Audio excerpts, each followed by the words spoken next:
Il y a un micro, hein? Il y a un micro, n'est-ce pas?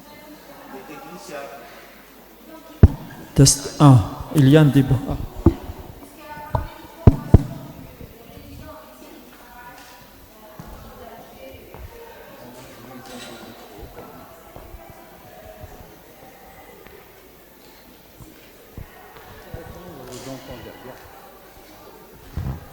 Donc, j'ai posé comme question au professeur Labassi.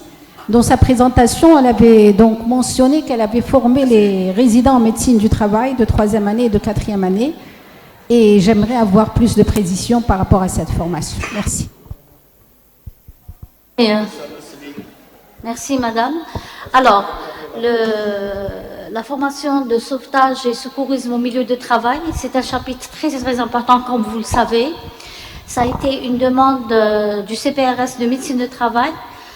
Et donc, le centre des simulations travaille en collaboration avec les responsables de module et le CPRS. Donc, on a établi un programme, il a été validé et il a été pratiqué surtout pour les années avancées, 3e et 4e année. Ce programme renferme le secourisme spécialisé au milieu de travail, c'est-à-dire tout ce qui est normes, la normalisation des trousses de secours, de la sécurité, en dehors de la sécurité qui existe en médecine de travail, parce que la loi est claire, il y a beaucoup de choses qui ont été faites, mais pour les gestes de sauvetage, les résidents n'en connaissaient pas. Et ils étaient très très contents pour ça, et qu'ils allaient appliquer sur les milieux de travail.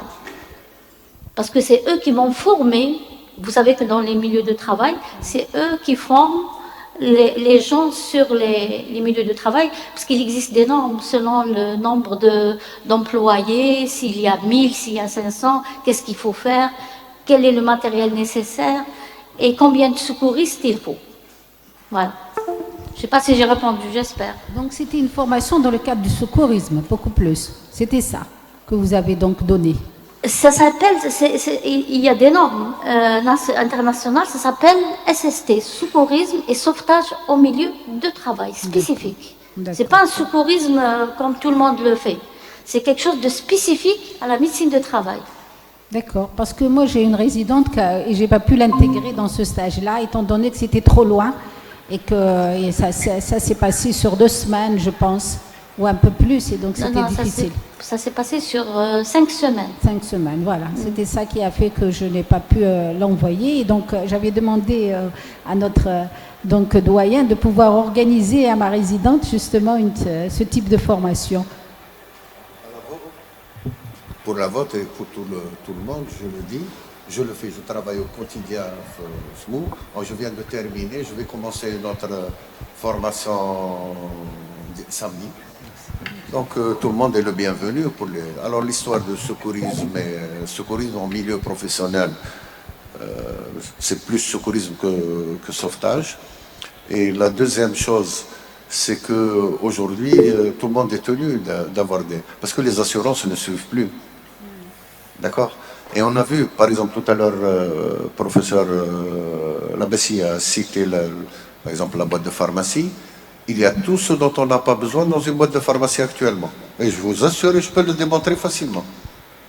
Or, de quoi peut-on décéder? D'un problème respiratoire ou d'un problème hémorragique.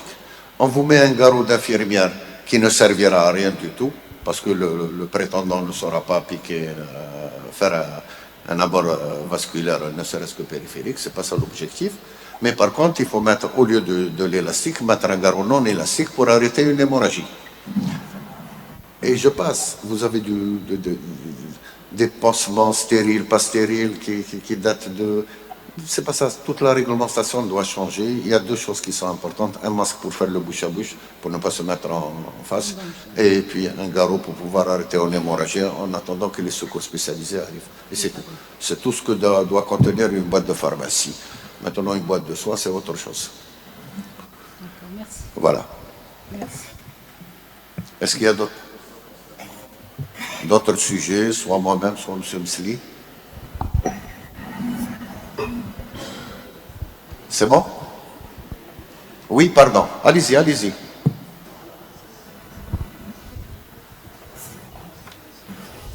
Si je vois bien, c'est Madame Belkibir. Donc voilà, nos amis de Sonatrach, Bijaya, port pétrolier, sont là. Ils font beaucoup de simulations, je le dis entre-temps. De plus en plus de simulations. La marine, les militaires font de plus en plus de simulations pour le sauvetage et l'extraction en mer. Donc voilà, c'est tout le monde qui s'y met, à fortiori une faculté de médecine. Je me présente, je suis Dr Benadjia, je suis la responsable du centre de simulation de la faculté de médecine de Batna. Donc là, je vous remercie d'abord pour l'invitation et le deuxième élément, je vous remercie pour vos présentations. Vraiment, je me retrouve dans vos présentations, surtout celle du professeur Mesli. Parce qu'au niveau de la faculté de médecine de Batna, on a commencé à travailler depuis décembre 2018. On a reçu le matériel et on a commencé à travailler, à organiser les séances depuis l'année 2019. On est passé par les mêmes étapes. Apparemment, on est sur la même longueur d'onde. Chacun travaille dans son petit ou grand coin. On est passé par l'étape de préparation, formation des formateurs, préparation des fiches de travail, d'activité, de déroulement des séances, préparation des registres, formation du personnel, à la mise en marche du matériel et au déroulement des séances de simulation. Et dans un deuxième temps, on a démarré les séances de simulation en graduation, en post-graduation, avec la collaboration des collègues des différentes spécialités. On organise des séances, soit une initiative de la part du centre de simulation qui collabore entre les enseignants et construit les groupes d'étudiants, ou bien sur proposition des responsables des modules ou bien des médecins-chefs. Dans un souci d'évaluation, nous avons créé des registres d'activités, nous avons informatisé ces registres, nous avons participé à des congrès internationaux et nationaux, à savoir celui de Tlemcen. Nous avons fait des publications, j'ai soutenu moi-même ma thèse dont l'intitulé est un sujet de simulation.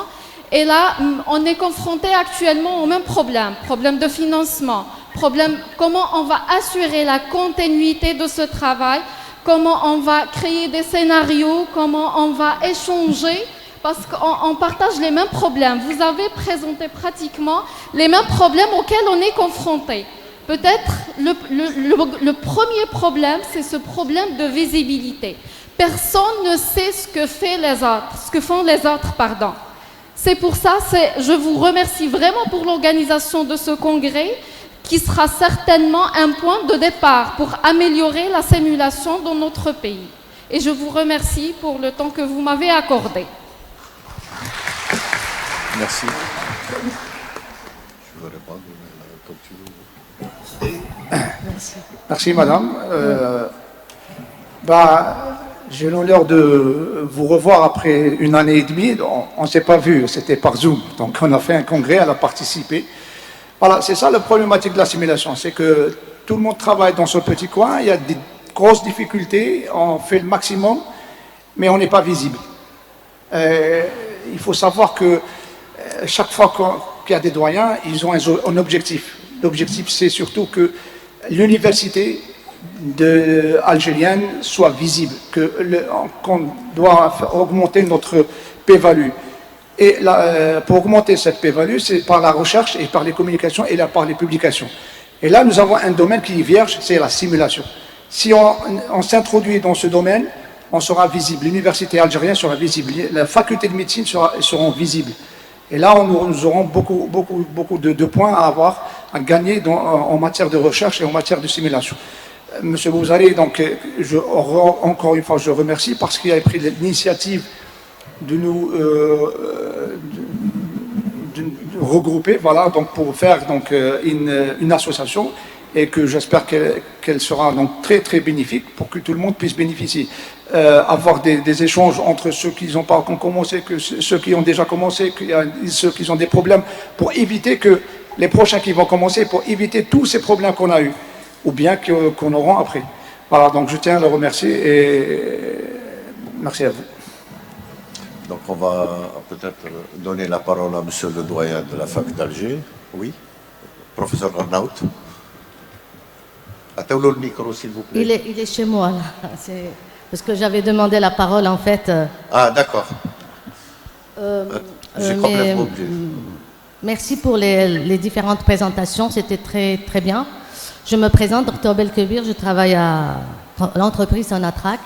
Effectivement, c'est très, très intéressant, surtout que nous avons eu déjà le privilège de faire une formation en médecine de 4 heures avec Dr Boubzali.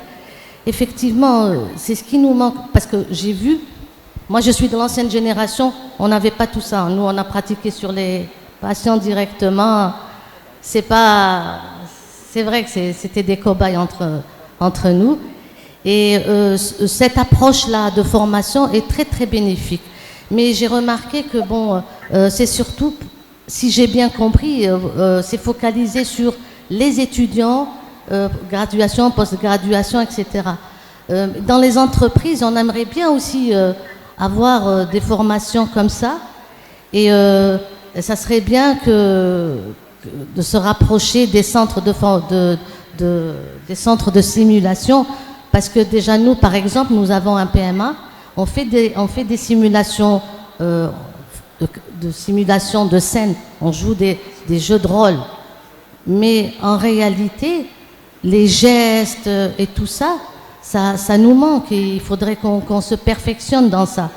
Et j'aimerais bien savoir comment une entreprise, par exemple, peut s'approcher de ces centres de formation. Merci bien. Vous le savez très bien, ça fait déjà peut-être plus d'une trentaine d'années que j'ai commencé Mahakoum et j'avais adapté, parce que pour ceux qui sont en milieu professionnel, qui exercent, il faut leur adapter un programme. Ils ne viennent pas pour apprendre à piquer, c'est dans un cadre d'un programme. Moi, j'avais lancé Mahakoum, Enafor, et toutes les entreprises filiales de Sonatrach et même les entreprises étrangères qui travaillent en Algérie, des formations pour répondre à un souci de médecin d'abord. C'est que ce médecin, il est dans les fins fonds du désert algérien ou ailleurs, et qu'il est en milieu isolé. On lui apprend comment se comporter pour faire aboutir son patient dans les meilleures conditions vers un hôpital le plus proche, et ensuite, y compris les évacuations sanitaires, comment qu'elles doivent aéroporter, comment qu'elles doivent se faire, etc. Donc ça, c'est des programmes qui doivent être, et je pense sincèrement que ça va être la discussion plus tard, parce que c'est ça qui va nous ramener de l'argent pour financer les trucs. Donc ça se fera. Il y a bien sûr, mais bon, si monsieur le doyen, Mezaf Chalia, je vais donner la parole à sa directrice du centre.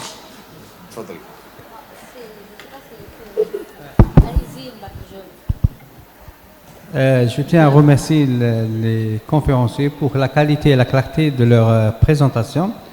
C'est surtout pour assurer la pérennité de ces centres de simulation. Le salut, Inch'Allah, c'est-à-dire que ça va venir rapidement, Inch'Allah, avec Inch'Allah, c'est pour bientôt, Inch'Allah, la signature de la convention interfaculté. Monsieur Boubzali, c'est-à-dire qu'il était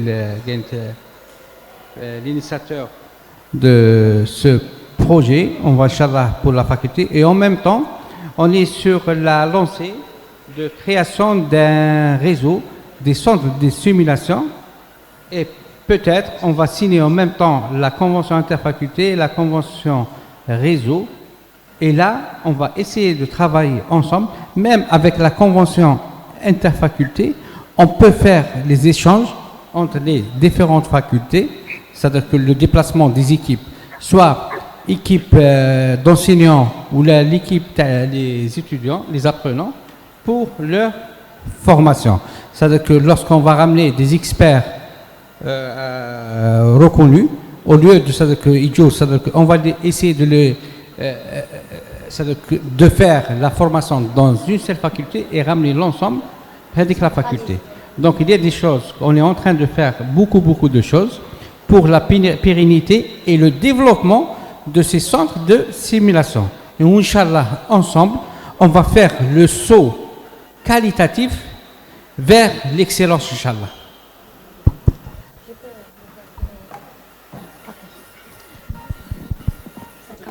Très bien. Je voulais juste rebondir ce qu'elle a dit, la dame, sur...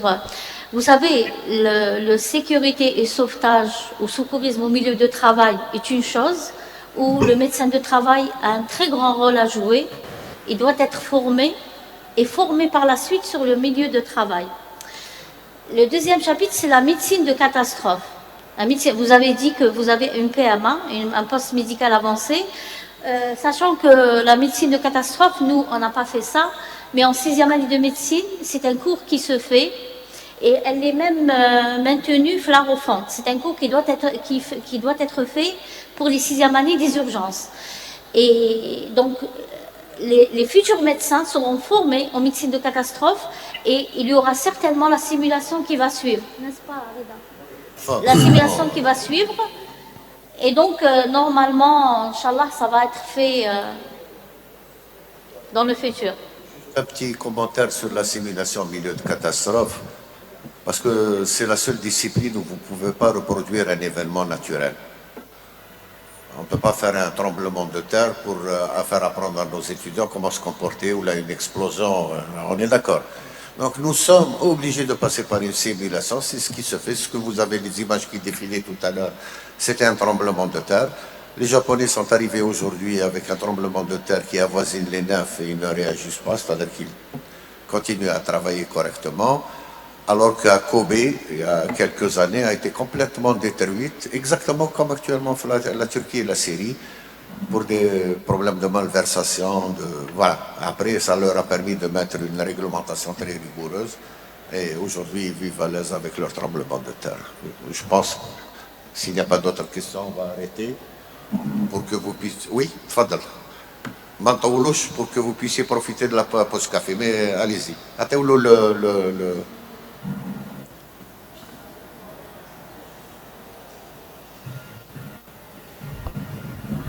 Bonjour, professeur Debièche, chirurgien cardiovasculaire et directeur du centre de simulation médicale de Blida. Je suis interpellé comme les autres pour parler de notre centre un peu. Et je suis aussi président du centre de simulation en chirurgie cardiaque sous l'égide de la panafricaine. Et on représente le centre de simulation de l'Afrique du Nord. Donc on fait de le hands-on. Et on est en train de former 2 médecins sur la simulation 3D. C'est-à-dire, on fait l'imagerie, l'imprimante 3D, elle nous donne la pathologie exacte de la cardiopathie et on réalise les réparations sur le 3D. Donc, notre centre de Blida, je suis installé depuis 3 mois. Sincèrement, comme elle a dit la collègue, j'ai été perdu, comment commencer, comment faire. Qu'est-ce qu'il faut faire? J'ai une partie qui marche, qui est très bien depuis 2020.